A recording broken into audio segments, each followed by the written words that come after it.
Carpe diem, my name is Ultranatic, and here's another Total Drama vlog going again over Total Drama Island 2024, and the episode in this case is going to be Taking It to the Rim Reaper. I'm sorry you lost me, what? Okay, I know what the pun is. Taking it to the rim, which, I mean, I don't watch basketball, but I have to assume that that's a figure of speech within that sport. I think I can work with that just fine. But then adding it with the word Reaper as a reference to the Grim Reaper. But what? I'm not saying it's an awful... I mean, it's a bad pun, obviously. But it's one of those things where it's like... Was that supposed to make sense? I don't think it makes sense. But whatever. Like, taking the title out of it, I kind of love this episode, like, from beginning to end. I mean, there's parts of it I shouldn't like, but the parts I shouldn't like contribute still to it for their own good reasons. And the episode goes in a couple places that I would not have seen coming in a million years. Not just like the first time I saw this, but even like the second time I saw this, because a lot of stuff has been kind of brain dumped from me, if you will, when you don't watch the episodes periodically like that. So rewatching it, there were a couple things I was very happy to see happen again, as if it was for the first time. So I'll stop yapping about that and just get to what actually happens. So it opens with Caleb doing a little training session involving doing pull-ups, which, by the way, I personally can only do one without help. So anybody who can do pull-ups, you're an ace. We see Priya fawning over him because of course he's just that dang good looking. And Millie instantly spots that she has a crush on him. Of course she does. Look at the dude. Like, he looks a lot like he's got the gorgeous looks of Justin, but the stacked body of DJ. That's like a perfect freaking combo for having any girl fawn over you. And any guy fawn over you, for that matter. Caleb takes advantage of that by continuously flirting with Priya. Now, I want to point this out that he's not like using Priya, right? Like, he's not trying to like be deceptive. He's just trying to form an alliance. So, like, the only issue, not really an issue with me, but like that I can see people taking issue with, is that that he doesn't have like the intentions of truly bonding with her. It's kind of just how he normally plays things in real life. Which on one hand, maybe kind of bad, but it's a strategic game. Use whatever you got. Especially given Caleb's situation where, he was voted out first last time. Although kudos to him on this run for instantly being that placement. He already has a better placement now, so he has avoided the Ezekiel curse. Good job, man. Good job. All right. Moving onward, we then see Ripper. I still can't believe this happened. He asks Bowie for relationship advice. And I was like, you like somebody in this game? You? I mean, I'm not saying you can't like anybody, but I just didn't see that coming. But okay, who is it by chance? Axel. Okay. First, MK and Julia bond despite not being on good terms last season. Now Ripper likes Axel? She literally kicked you in the face and stepped over you in the last episode, and you like... Maybe he's... Okay, I'm just going to take a gander and say he's somehow into that. Which... What am I going to say? It's bad? Like, he likes a woman who can take charge. For a guy who was kind of a dick to women in his last season, that's a kind of admirable quality for him to have. I'm not entirely sure it checks out with the rest of his personality, but given that part of his personality was one I didn't care for anyways, 180ing from it, like basically retconning it, if you will, I'm not gonna argue against that. Go ahead, try it. So he just tries flirting with Axel. He's completely awkward about it. She doesn't really take the hint, I don't think. And she just slams some gruel into his face, which makes him very, very sad. And you know what? I felt kind of bad for the dude. It's weird. Like, all of a sudden, I'm kind of on his side. I mean, I kind of loved to hate Ripper in the first season, whereas in this one, it's not a love to hate outright at this point, because he hasn't really done all that much that I find disdainful, aside from being offended that he was last picked when... I'm sorry, that makes way too much sense, dude. After that, before that, actually, we see MK with Julia in confessional. They've been doing confessionals together for so far this season. I like that. Where she says that the show may need a new disclaimer. This episode may contain gross. I just love the writing, because this does feel like writing that you could have seen in the total drama from like the last decade, but like kind of refreshed and still very funny and clever. That's what I love about this show so much. Then we get to the challenge, which is called Water Slide Basketball. I'm in. Oh, not for competing, like, Jesus Christ, I want to live. But for the idea for a total drama challenge called Water Slide Basketball, give an Emmy to whoever came up with that challenge idea. That's a beautiful freaking combo of pain and misery and comedy. It's just like, do I need to really explain how it works? It's people going down various slides, all worth different numbers of points depending on difficulty, and then hitting the rim of a giant basketball net that they themselves go to. So they are the basketballs. And for the record, literally every single person who does this challenge, casualty count, easy. Like one just for going on the slide, and I'm going to go for a second one right off the bat for hitting the net. Now, it's only going to count for one on each of those, so let me do the math here. That means 14. That'd be 28 for everybody. Technically 29 for something that happens at the end, but I'll get to that in a little bit. But yeah, every single person instantly gets an injured point from that. So, again, you gotta love the casualty count. But the slides are as follows. You got a basic slide, which will still be very painful and only get you a basic amount of points, but that's all. It's just a slide. The next one, which is worth 2 points, is for a garbage dump that you go through. So make sure you had your tetanus shots, is what they say. Then you've got the 3-pointer, which is going through a toilet, and it's just gonna be like really wet and messy and whatnot. And we see Wayne and Raj give a little bit of poop humor in the mix, and it actually made me chuckle. I can like a little juvenile humor once in a while. I find that amazing because there are times where I'll be like, "Oh, you're really doing this joke," but no, here I liked it. I'm not like it's okay. Spoilers, there's a point in this season where I realize why I like the humor from Wayne and Raj when it comes to toilet humor. No pun intended. Come on, it was always intended. But there's a reason why I find it funny from them, but not from necessarily every other character. And I'll get to that later on in the line. But yeah, spoilers, I guess. Not the last time you hear poop talk from them. Heck, they did that last season, for goodness sake.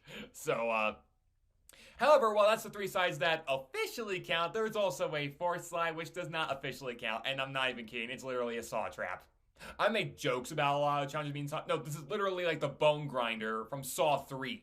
If you didn't see Saw 3, there's this one guy who ran over, did like a hit and run on like the main character's family or something like that. So he's put in like this big device which literally just crushes his bones like one by one by one until it eventually just turns his head around. What'd the guy do? Nothing. It's a test for the person who's going through like this whole maze in the first place. That's a terrible thing to do, but then again, that's, you know, villain in the Saw films.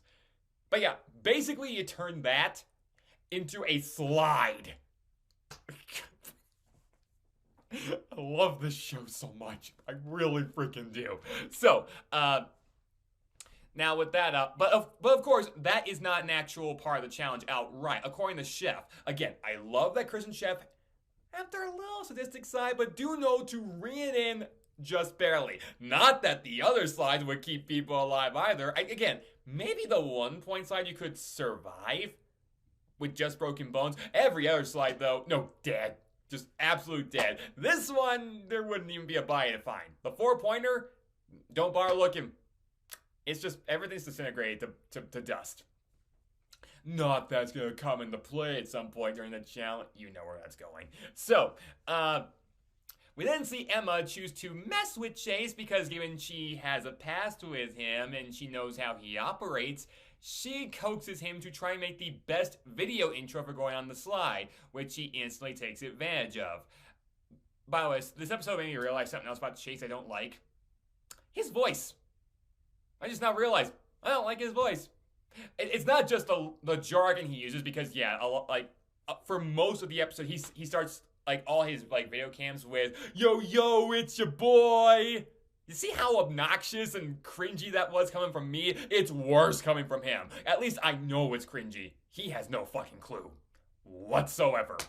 Sorry, I cursed. Like, you see, I don't know if I dropped the F-bomb like that on the channel, but this is a character that does kind of provoke that from me, so pardon me for that one. Yeah, his voice is kind of annoying, but because of that, you see the downfall that this guy is going to have this episode, and it just makes me enjoy it all the more. So, like I said, even when this episode does things I don't like, they turn around into kind of making helping the episode in its eventual end goal. So, we see Ripper again trying to win Axel over, and it doesn't work still, but it's, again, surprisingly endearing. You see, that's the funny thing. I actually have had an interaction with the voice actor for Ripper on Twitter. Fred Candy, I believe his name is. And yeah, he seems like a real cool stand-up guy. And yeah, he actually teased, I should say, that in this season that you'd see another side of Ripper. And my first thought is, oh, sure, that'll happen. And then we get this, and I'm like, you know what? We do. And I do like this other side, quite a bit. He wasn't just saying that for the sake of it. And for the record, I made sure he knew I'm not criticizing you, the voice actor, for how the characters play. That's not your fault. It's just like the writing. But even then, you play the character quite aptly for what's required. So yeah, Fred Candy, great guy. At least I'm pretty sure that's his last name. If I'm wrong, I apologize. But yeah, still, it's still a great time to be watching Ripper at this point for me. We see Julia put on her team player face because she knows that she's still not really in the best spot with her team. I like that at least she's aware of what's going on. So she tries going on the dumpster slide but misses the net. Wayne, after seeing that, laughs, and his laugh sounds like a mixture between Elmo and a dolphin. So annoying, but annoying in a way that I do still find kind of funny. I don't know how that works. Millie then goes and earns a point for her team down the regular slide, but hey, at least it means they're on the board. MK then goes and misses the rim, and Z then goes and earns a point, and it kind of keeps going like this. You see Chase continue to stall with the camera, which, by the way, you might be wondering, why is he filming with a camera when they're on a show that's already filmed? Well, Bowie points it out to him, so at least the show's not just stupid. They know how stupid it makes Chase look, which just makes this all the funnier. We see Nichelle earn a 3-pointer. Again, that is some boss frickin' action right there. And then Z goes ahead of the skunk butts, which they initially say, hey, wait, that's not fair. To which Chris said, I said that your team could go first. I didn't say anything about turns. You see, I'm okay with this kind of workaround. This is not going to provoke me to bring out the rules or God folder or anything like that, because he's right. They never say anything about turns. All they said was you're going first. That's it. Not you, then you, then you, then you, then you, then you, and so on and so forth. It's so I can work with this kind of workaround. And because of this, Team Rat Face instead decides to just go on a whole surge and get as many points as they possibly can. And then we see Damien, who's still pretty scared from the last season. I think, on one hand, I'm like, well, didn't he get over a lot of his fears in the last hit? Well, not all of them, but at the very least, we knew that by his elimination the last season, that he was willing to go through more stuff. So that made his elimination all more tragic. But here, at the very least, he's I'm not just scared to try this stuff. A little scared, but there's a way that I can combat it by just putting a blindfold on so I can't see anything, which, good strategy. That's how I react to Neos are my biggest fear, and what I always do is, if it's going to go in this arm, just look that way. Anybody else who does that, same thing. But yeah, he goes down the first slide with Millie saying, as long as I have teammates I can trust, I'm good. And Millie's like, well, you can always trust me. Okay, bookmark alerts only really make sense if you do them for later episodes. Not the same, but cha-ching. Yeah, he does, then we have the skunk butts go on a surge themselves with mixed results for getting points. Both teams have that go on, which I do like that. It's not just one team's outstanding completely and the other one's complete crud.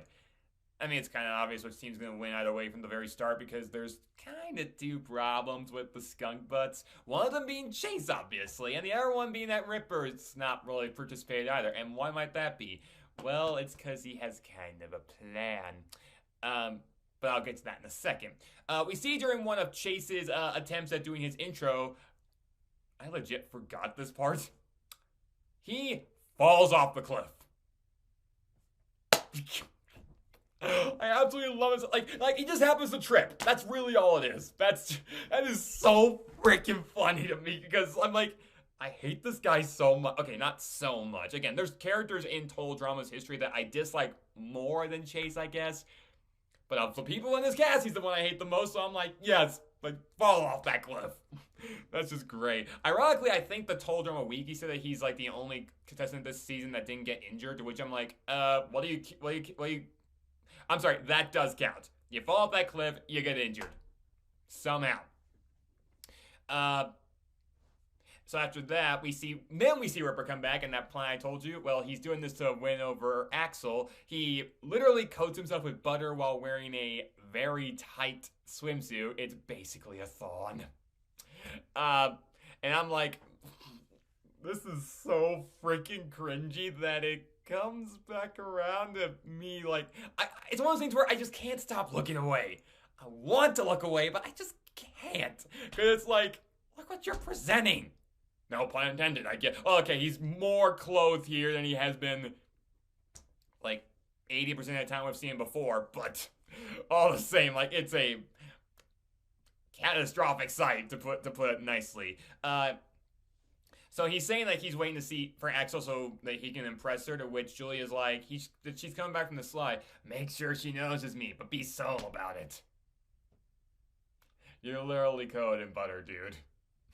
I think that's the joke with Julia initially, but then Julia decides, screw it. Hey, Axel, Ripper's got a crush on you. What? I'm like, the weird thing is that unlike what Heather does to Gwen in season 1 with the whole diary reading thing, I'm not entirely sure I'd call this evil.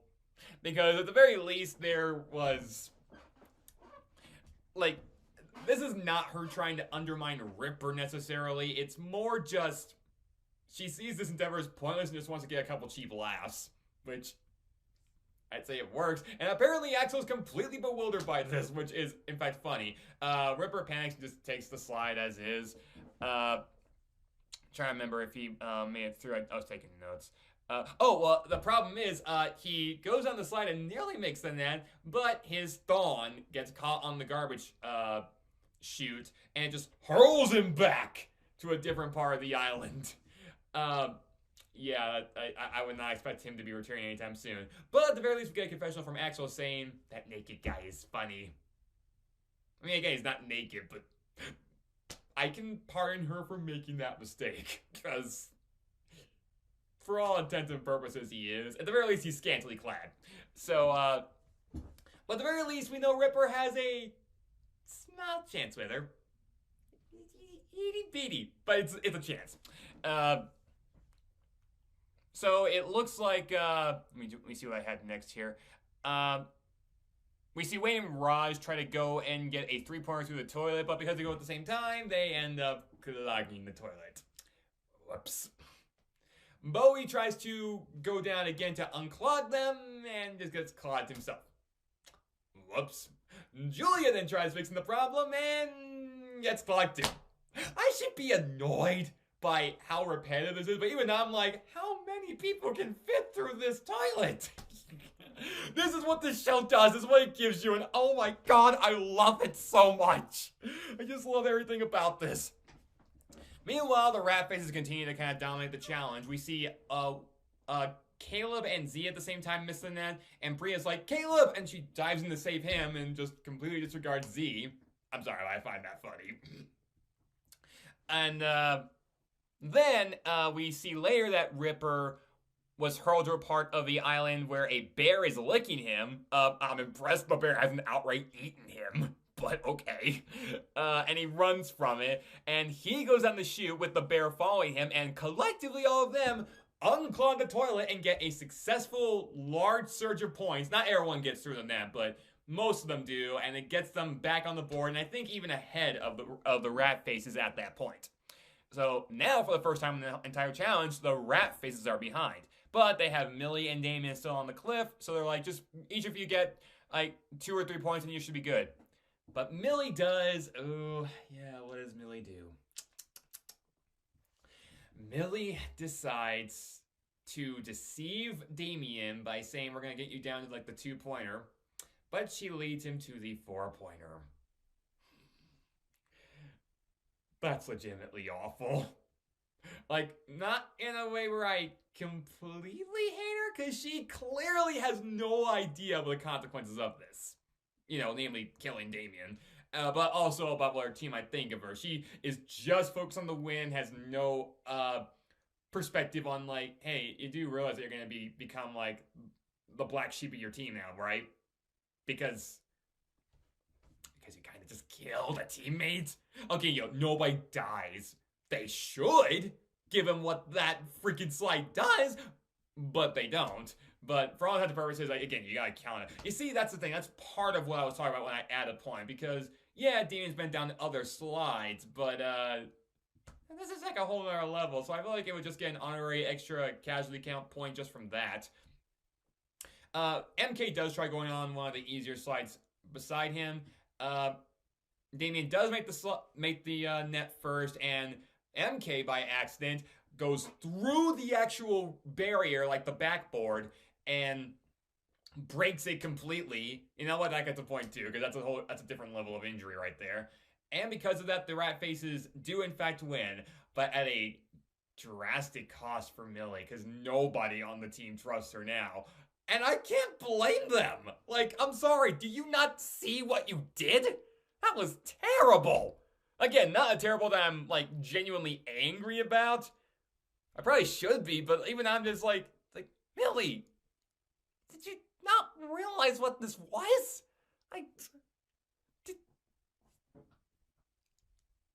Did you? I don't know, but yeah, Axel especially is disapproving of it, and she says, when you can't trust your teammates, you know what that means? The zombies win. And then I was like, oh right, she's the zombie apocalypse expert. Do you have any idea how amazing it is that I forgot that? Because they didn't really make that crucial to her character in the first season, much less really this one, so... And I gotta be honest, I kind of love that. Because, okay, kind of a spoiler for Pocket 2 Island, but I really get annoyed by Sean, because his entire, and I mean entire, personality is just centered around, like, the zombies, yada yada. And I'm like, yeah, how fucking one note are you? Again, there's me cursing. But it's like, just, are you really gonna be like this, like, the entire time? It's... At least with Axel, there's more to her than just that, so I'm quite appreciative. And honestly, it does make the punchline funny, because even I'm like, wait, what? Oh, zombies. Honestly, it's still funny in either way. So, at that point, MK knows that they're in a bit of a losing streak with the skunk butts, but she decides to get that unused uniform that was mentioned in the last episode for whatever reason, but she and Julia think that's going to come to their advantage at some point. Somehow. I guess we'll see how that goes. From their team, Chase gets voted off because what the hell did he do? Nothing. At least Ripper did attempt to help. I bet he did kind of help. I don't think he scored a single point, because when he did go through the toilet, he didn't get a point there, but he unclogged that toilet. That's something. Chase was just being an obnoxious D-bag who just didn't do anything and was only care about something besides the team, so, yeah, good riddance to him. And yeah, with a downfall like that does make me pretty happy for the episode, because there's something I like about every other character here. Like, I guess my least favorite at this point might be Emma, but even then, I didn't hate everything about her last season. It was only when Chase was around. And now he's not. So, like, yes, this could only take us good places, I'd argue. And yeah, that was Taking It to the Rim Reaper. Again, I have no clue what they're thinking with a title like that, but it's a great episode, personally. I absolutely adore it, so, yeah, like, major recommend. as if you're gonna skip it given total drama. You see that thing right there. I don't know if this possibly like the later takes or whatnot, but apparently there's like some kind of FaceTime saying on my camera that causes me to have like different effects pop up whenever I do certain hand motions. I'm not sure what that is. So ignore that. But if y'all got like if you actually saw that and you got a laugh out of like a transparent thumbs up appearing on my screen, then kudos. I have no idea why that happens. And if it doesn't happen, then you can ignore the rant I'm talking about because you are gonna be like, what? I didn't see a thing. I don't know. But yeah, with that all out of the way, Taking It to the Rim Reaper was a great episode, and I am psyched to see what we get from the rest of the season. So I wish y'all a good rest of your day. Take care.